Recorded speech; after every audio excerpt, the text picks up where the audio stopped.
Today I'm going to teach you how to grow lion's mane mushroom at home, even in a small space like a bedroom. Lion's mane is a delicious and medicinal mushroom that's fairly easy to grow at home. It has a few little quirks to look out for, which I'm going to walk you through in this video. I initially considered using a large shotgun fruiting chamber for this video, but after feedback from a viewer, I've designed a minimalist grow setup that's cleaner, easier to manage, and great for confined spaces. Let's begin the video and get you growing lion's mane. Our first step in the process is making grain spawn. To do this, I measure out around 2 litres of oats into a bucket. The most cost-effective way to purchase these is by buying large bags of any cereal grain marketed as bird feed.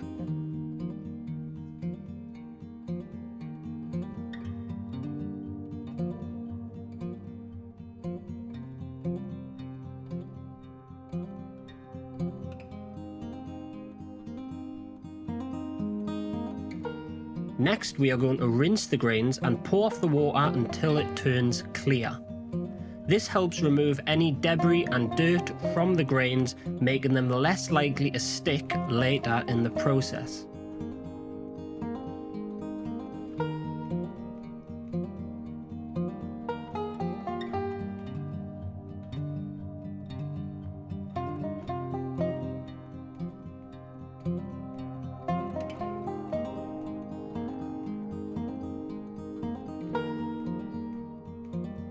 Once complete, fill the bucket with water and leave the grains to soak overnight. The next day, they'll have absorbed plenty of water and will look swollen like this. This process does 2 things. Firstly, it hydrates the grains, and secondly, it germinates any unwanted spores inside the grains before sterilization, making them easier to kill during our sterilization cycle. Pour the grains into a large pot on the stove, heat and stir.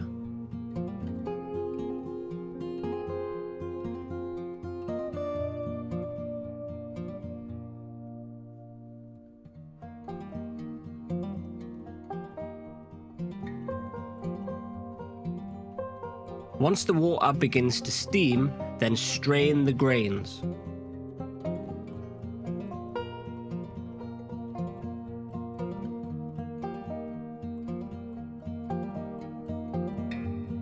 Leave the grains in a sieve for about an hour or 2 while the water evaporates off the outside of the grains.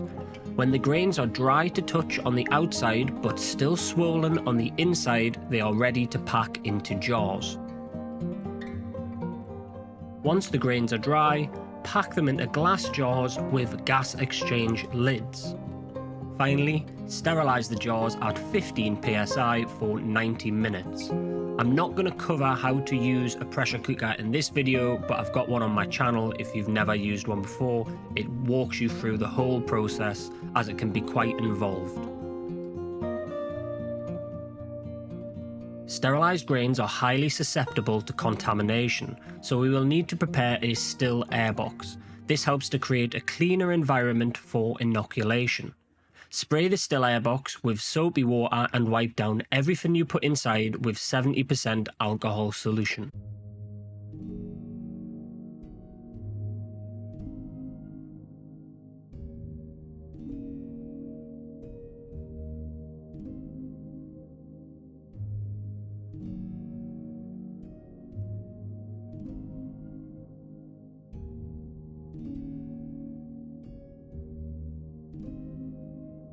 To inoculate the grains, first loosen the lids on the jars, assemble the syringe from the sterile packaging, remove the jar lid, inject the liquid culture quickly and replace the lid back on the jar.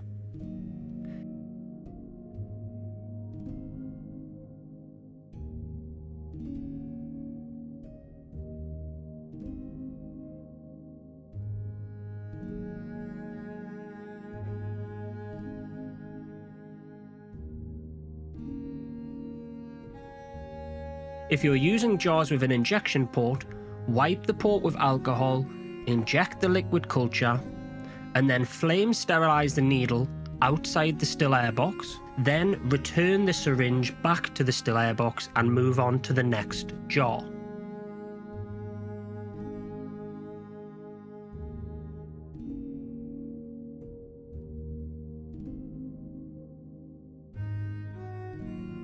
You can see here, I have the wrong syringe tip on my liquid culture syringe. As a result, the liquid culture is getting stuck in the needle. In this case, I just remove the tip of the syringe and continue injecting. Not the best example of what to do, but a good example of not panicking and causing chaos inside of a still air box when things go wrong. Something that will only come with practice. Once all the jars are inoculated, tighten the lids and then leave them at room temperature for about 10 days.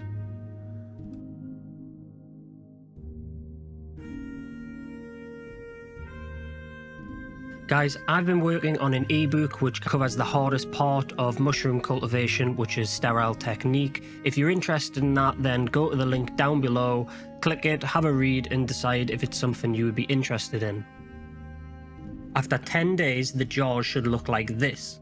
For lion's mane, the mycelium is very thin and hard to see, but if you look closely here, you'll notice a slightly dirty look to the glass, like streaking soap. That's the mycelium. It's hard to see in person and very hard to see on camera. However, if you use a torch, you should be able to see a very faint web-like structure growing over the grains.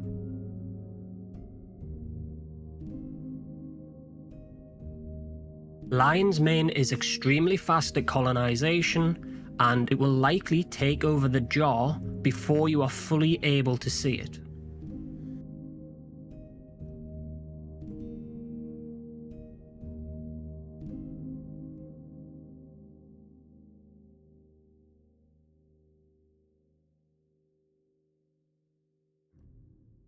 Give the jars a shake and wait a couple of days to see how they recover before use.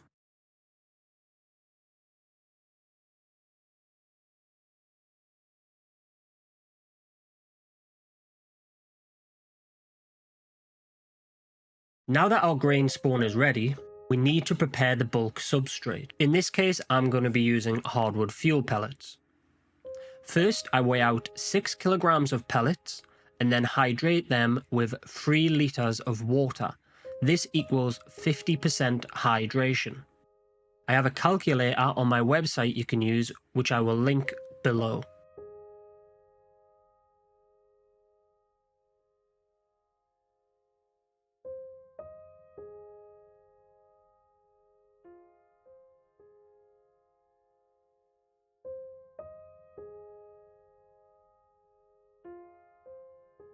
Once the water is mixed into the hardwood fuel pellet, allow it to sit for a while as the pellets expand and hydrate.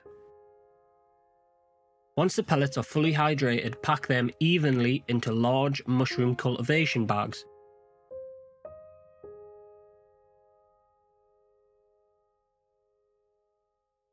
Press down on the substrate to ensure it's level between all of the different bags. This is important for the pasteurization step.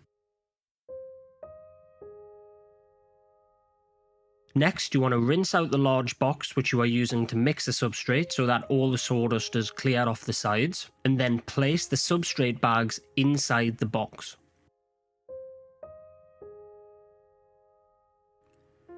You want to pull the tops of the bags through a grill rack like the one you can see on the screen now. This will help keep the blocks submerged under the water in the water bath during pasteurization, and I'll show you how that works in a moment.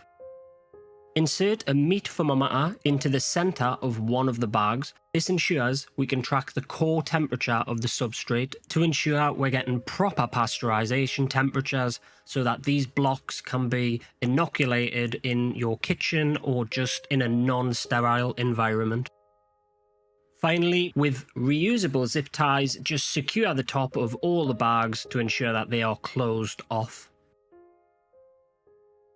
You're going to want to ensure that you weigh these bags down. They are extremely buoyant, and the moment you put water inside that bucket, they're going to start floating, and we don't want to actually get water inside the mix. We want to make them sure they're secured and submerged under the water. So I put a bunch of weights on top of the grill rack. I then fill the water bath up with the hottest water that comes out of my tap. Fill it up until the blocks are fully submerged. And finally, you want to be using either a sous vide or a bucket heater, and you just want to heat the water up to between 140 F and 170 F, which is between 60 degrees Celsius and 76 degrees Celsius. You're going to set your thermometer to somewhere in that range, and when the thermometer goes off, you want to put a timer on for 60 minutes.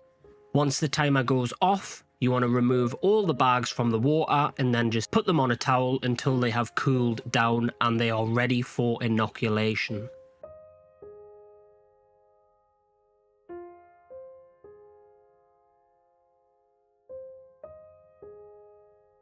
So this is what the fully colonized lion's mane looks like. It's already been through a break and shake and recovered, so I know it's good to use. I'm going to give it one last bash, and then I'm going to inoculate the bulk substrate.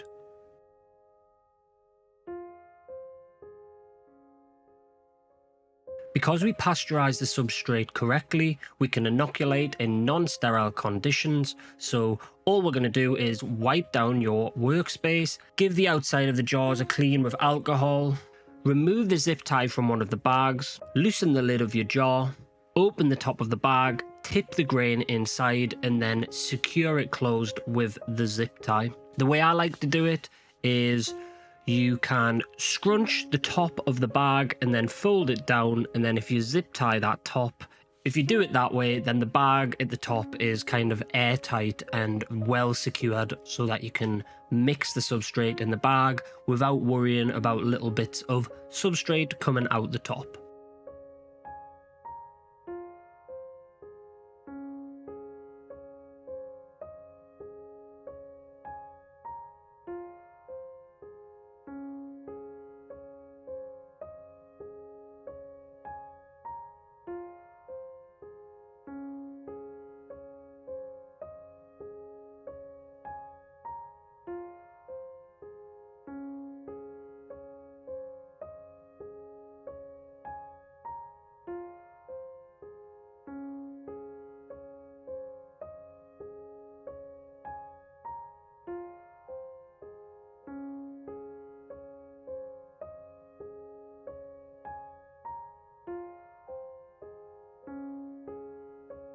Leave the bags at room temperature for about 14 days and they will eventually look like this. When you start seeing little specks of white growing on the substrate, that means that the mycelium is ready to fruit. Them little white spots are actually primordia, small mushrooms beginning to develop. The first step is to push out all of the fresh air in the top of the bag to prevent the lion's mane mushroom from fruiting inside this gap. There are two methods to do this. The first is to push the air out and then twist and seal with a reusable zip tie. The second method is to push the air out, fold the top of the bag over, and then secure with an elastic band. Realistically, there's no difference which way you want to do it, is up to you. Here is a bag which has been left to colonize for too long. You can see all the little mushrooms at the top trying to grow. They're just growing in the space which has got the most fresh air, which is at the top of the bag. You should not let your bags get to this point. This next bag is becoming a little bit over-colonized. It's not at the perfect time. Finally, the third bag is probably at the ideal point. You want to catch your bags and then put the X in because the block isn't developing mushrooms in random places on the block. It should fruit directly out of the X, no problem. You just want to cut an X as small as possible in the bag. For this one, I'm just cutting it where the mushrooms are already producing, but for the other bags, I'm just going to cut them somewhere around the center, and the mushrooms should grow out of that X. You don't want to make a massive cut or a giant X, because what ends up happening is the sawdust ends up sticking to your mushroom, as you can see here. So the smaller the X, the less substrate you're going to get when you harvest the mushroom. For fruiting, you can use a shallow container filled with perlite, then at the foot place a Vicks humidifier and attach a small pipe in the top to direct humidity over the bags. I set the humidifier to turn on every 2 hours for 15 minutes using a simple timer. Place your substrate blocks on top of the perlite with the X slits facing up. The perlite helps to catch any excess humidity and ensures the substrate doesn't sit in standing water. Just leave your bags like this, and honestly, they'll develop mushrooms in the next 14 days. Lion's mane needs very little encouragement to fruit, and the moment it gets fresh air and humidity, it will start developing mushrooms.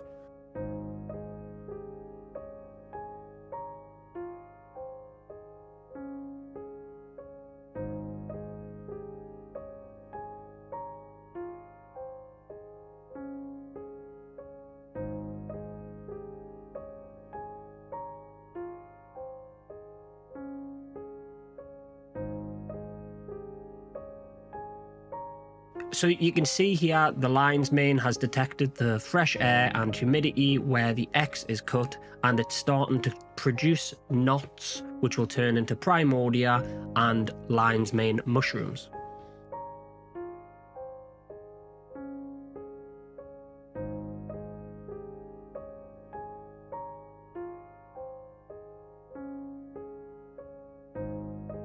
Unsupplemented pasteurized bags will likely flush multiple times. The first flush will probably be the smallest, and then the second one will be the largest. Any flushes after that you can just consider a gift, but they're unbelievably pretty to look at and they taste great.